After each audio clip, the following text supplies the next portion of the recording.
अच्छा, एक और क्वेश्चन देख लेते हैं कॉन्ग्रुएंट सिमिलैरिटी का। ये भी रीसेंट पास पेपर का ही क्वेश्चन है। The question is A B and C are points on the circle centre O. Circle है हमारे पास और ए बी और सी जो है ये तीनों पॉइंट जो है ये सर्कमफेरेंस पे है और जो सर्कल का सेंटर है वो ओ है। X is the mid point of A B. ये जो एक्स आपको पॉइंट नजर आ रहा है ये ए बी का मिड पॉइंट है। ए बी का मिड पॉइंट है मतलब ए एक्स का जो डिस्टेंस है वो एक्स बी के बराबर है, या आप ऐसे कह लो ए एक्स जो है वो बी एक्स के बराबर है क्योंकि ये मिड पॉइंट है। और फिर कह रहे हैं Y is the mid point of B C. ये जो वाई नजर आ रहा है ना ये बी सी का मिड पॉइंट है, तो इसका मतलब है बी वाई जो है वो सी वाई के बराबर है। ठीक है, बिल्कुल इक्वल होंगे क्योंकि मिड पॉइंट है।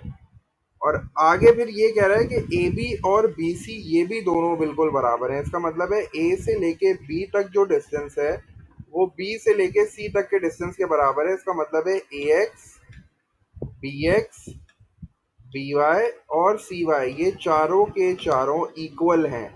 ये चारों के चारों इक्वल हैं। क्यों, कैसे पता चला? उसने पहले मुझे बोला कि भाई एक्स और वाई जो है ना ये तो मिड पॉइंट है ए बी और बी सी के, और ए बी और बी सी ना बिल्कुल बराबर है। तो जब ए बी और बी सी बराबर होंगे तो ए एक्स, जाहिर सी बात है ए एक्स जो है वो बी एक्स के बराबर है और बी वाई जो है वो सी वाई के बराबर है। और ये चारों इक्वल क्यों होंगे? क्योंकि ए बी की टोटल लेंथ और बी सी की टोटल लेंथ बराबर है।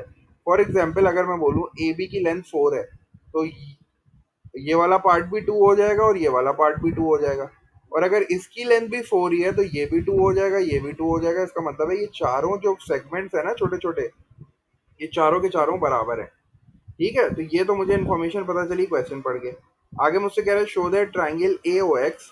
ट्राइंगल ए ओ एक्स कौन सा है? ट्राइंगल ए ओ एक्स ये वाला है, ए ओ एक्स जिसको मैं शेड कर रहा हूँ। ट्राइंगल ए ओ एक्स जो है is congruent to triangle B O Y. Triangle B O Y कौन सा है, जरा उसको भी शेड कर लेते हैं। ट्राइंगल बी ओ वाई ये वाला आ गया। तो ये कह रहा है ये दोनों ट्राइंगल जो है ना इनको शो करो कि ये दोनों कॉन्ग्रुएंट है, बी ओ वाई। ठीक है, तो ये दोनों ट्राइंगल्स को जो है ना मुझे कॉन्ग्रुएंट शो करना है। और give a reason for each of your statement you make. अच्छा, पहले तो ये चीज देख लेते हैं कि ये जो ट्राइंगल है ए ओ एक्स, इसमें ए ओ जो है ना ये रेडियस है, ये तो रेडियस हो गया।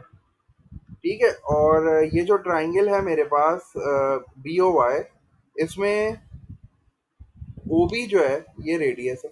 तो इसका मतलब है कि भाई थोड़ा थोड़ा मुझे समझ में आने लग गया कि एक एक साइड तो मैंने बराबर कर ली। एक एक साइड तो मैंने बराबर कर ली। भाई मैंने देखा कि ये जो ट्राइंगल है ना जिसका नाम इसने रखा है ए ओ एक्स, ए ओ एक्स ये रेड वाला जो ट्राइंगल है इसमें ओ ए जो है ये रेडियस है और ये वाला जो ट्राइंगल है बी ओ वाई इसमें ओ बी रेडियस है। इसका मतलब है दोनों ट्राइंगल्स की एक एक साइड तो बिल्कुल इक्वल है। तो मैंने यही वाला काम सबसे पहले किया कि मैंने जो है वो ओ ए को ओ बी के बराबर किया। मैंने कहा कि O A is equals to O B, और इसका रीजन क्या लिखा है? इसका रीजन लिखा radii of the same circle. Radii is basically the plural of radius. Radius का जो प्लूरल होता है ना वो रेडियाई होता है। तो मैंने यहाँ लिख दिया radii of the same circle. तो रेडियस अगर सर्कल एक ही है तो उसके जितने भी रेडियस होंगे ना सब बराबर होंगे। तो ओ ए भी रेडियस है, ओ बी भी रेडियस है। तो एक एक साइड तो मैंने बराबर कर दी। तो मैंने एक एक साइड बराबर कर दिया। अब याद रहे कि मुझे इसको कॉन्ग्रुएंट प्रूफ करना है। कॉन्ग्रुएंट प्रूफ करना है। कॉन्ग्रुएंट प्रूफ करने के लिए वही मेरे पास चार टेस्ट हैं। साइड एंगल साइड हो गया, साइड साइड साइड हो गया, एंगल एंगल साइड हो गया और आर एच एस हो गया।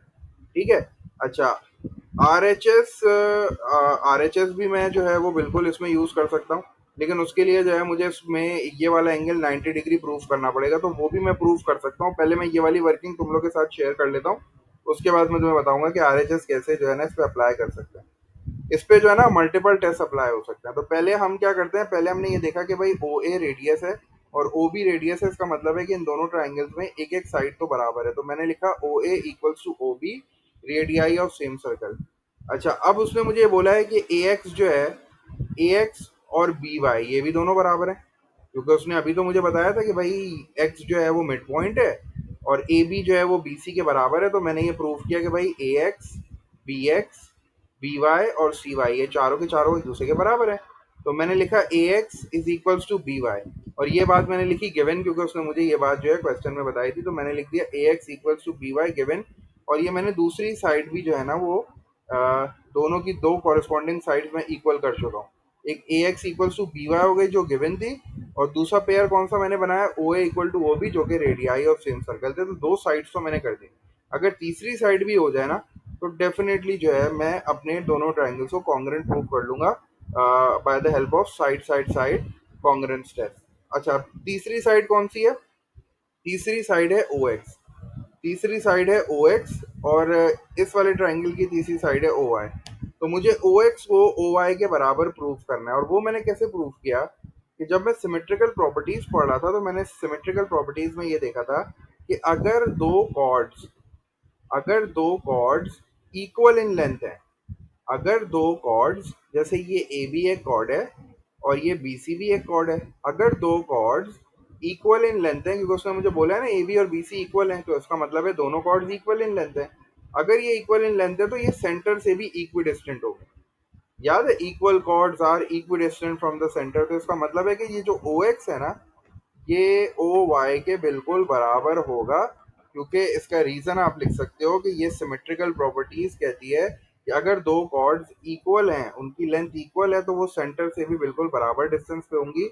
तो ओ एक्स जो है वो ओ वाई के बिल्कुल बराबर आएगा। तो इसका मतलब है कि मैंने अपनी थर्ड साइड भी प्रूव कर ली। और जब तीन तीन कॉरस्पॉन्डिंग साइड्स इक्वल हो गई हैं, तो इसका मतलब है कि triangle A O X is congruent to triangle B O Y. और कैसे पता चला ये दोनों कॉन्ग्रुएंट है? According to side side side congruence test. ठीक है। अच्छा, अब इस वाले में तुम जो है वो आरएचएस भी यूज कर सकते थे। ठीक है, वो कैसे? क्योंकि हमने सिमेट्रिकल प्रॉपर्टी में ही पढ़ा था कि अगर दो कॉर्ड, अब देखो ये परपेंडिकुलर बाइसेक्टर नहीं हो गया एक तरह से। ये जो लाइन है ओ एक्स, ये आपकी कॉर्ड को दो बराबर हिस्सों में डिवाइड कर रही है।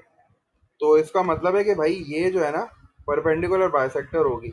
तो यहाँ भी 90 डिग्री बनेगा और यहाँ भी 90 डिग्री बनेगा। दोनों की हाइपोटेन्यूज मैंने बराबर की है, रेडियस रेडियस, और दोनों की एक एक साइड भी मैंने बराबर की है। तो आप यहाँ आरएचएस भी यूज कर सकते हो।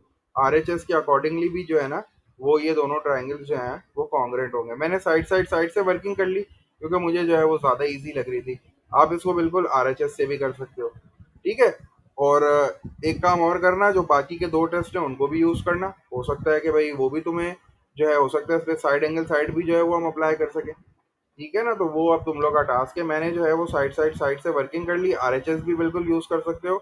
अब ये जो बाकी के दो टेस्ट बचे हैं हमारे पास, एक एंगल एंगल साइड और एक साइड एंगल साइड, तो ये अब तुम प्रूफ करोगे कि क्या इन दोनों से भी मैं इन दोनों ट्राइंगल्स को जो है वो कॉन्ग्रुएंट प्रूफ कर सकता हूँ कि नहीं।